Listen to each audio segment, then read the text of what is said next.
இந்தியாவுக்கும் இங்கிலாந்துக்கும் நடந்த T20 சீரியஸ்ல இங்கிலாந்துக்கும் இந்தியாவுக்கும் ஒரு பெரிய பஞ்சாயத்து போய்கிட்டு இருந்தது. அதுக்கு காரணமே அந்த 4வது T20 மேட்ச் தான். இந்தியா டீம்ல சிவம் டூபே பேட்டிங் பிடிச்சி 50 ரன்னுக்கு மேல அடிச்சிட்டாரு. அவரோட ஹெல்மெட்ல பந்து பட்டுது அப்படிங்கிறதுக்காண்டி கன்கஷன் அப்படிங்கிற மெத்தட்ல அவருக்கு பதிலா ஹர்ஷித் ராணாவை கொண்டு வந்தாங்க. அண்ட் ராணா 3 விக்கெட் எடுத்தது இந்தியாவோட வெற்றிக்கு ஒரு காரணமா இருந்தது. இந்தியன் ஃபேன்ஸ் பாத்தீங்கன்னா சில பேர் சப்போர்ட் பண்ணாங்க, சில பேர் எதிர்க்க தான் செஞ்சாங்க. அந்த மேட்ச் முடிஞ்சதுக்கு அப்புறமா பட்லரும் என்ன சொல்லியிருப்பாருன்னா, ராணா அளவுக்கு சிவம் டூபேவால பவுலிங் போட முடியுமா அப்படிங்கிற மாதிரி கேள்விகள் கேட்டிருப்பாரு. அண்ட் 5வது மேட்ச்ல டாஸ் போடும் போதும் இன்னைக்கு நாங்க 4 இம்பாக்ட் பிளேயரோட இறங்க போறோம் அப்படின்ட்டு நக்கலா ஜோஸ் பட்லர் சொல்லியிருப்பாரு. ஃபர்ஸ்ட் பட்லரோட இந்த ஸ்பீச்சுக்கு பதிலடி கொடுக்கிற விதமா இந்தியா டீம் 247 ரன் அடிச்சாங்க.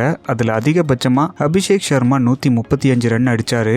அண்ட் போன மேட்ச்ல கொடுத்த ஸ்பீச்சுக்கு பதிலடி கொடுக்கிற விதமா சிவம் டூபே இந்த மேட்ச்ல 2 விக்கெட் எடுத்தாரு. முக்கியமா பாத்தீங்கன்னா நல்லா பிளே பண்ணிக்கிட்டு இருந்த சால்ட்டோட விக்கெட்டை ஃபர்ஸ்ட் பால்லே எடுத்தாரு. இனிமேல் நீ இப்படி பேசுவியா அப்படிங்கிற மாதிரி இங்கிலாந்து டீமை இந்தியா டீம் வச்சு செஞ்சிட்டாங்க. 150 ரன் வித்தியாசத்துல ஒரு பெரிய வெற்றி அடைஞ்சாங்க. 2019 இருந்து இந்தியா டீம் T20ல ஹோம் கிரவுண்ட்ல தோத்ததே கிடையாது அப்படிங்கிற ரெக்கார்டையும் மெயின்டைன் பண்ணிட்டாங்க.